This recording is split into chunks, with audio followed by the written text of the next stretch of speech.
এরা মৌলা আলী শেরে খোদার উত্তরসূরি, এরা আমার ফারুকের উত্তরসূরি, এরা এই জমিনের উপরে ইতিহাস তৈরি করে দিয়ে যায়।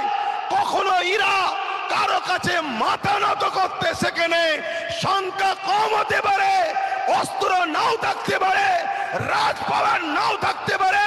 ব্রিটিশকে তাড়াবার পিছনে 90,000 প্লাসের মধ্যে 3 ভাগের 2 ভাগ আমাদের জান দিয়ে আছে। ব্রিটিশ কিভাবে তাড়াতে হয়েছে ওটা আমরা খুব ভালোভাবে জানি, তাই সাদা চামড়া তাড়িয়েছি, এবারে কালো চামড়াকে তাড়াবো। কিন্তু আমাদের ঘরে জানতে হবে এরা মৌলা আলী শেরে খোদার উত্তরসূরি, এরা আমার ফারুকের উত্তরসূরি, এরা এই জমিনের উপরে ইতিহাস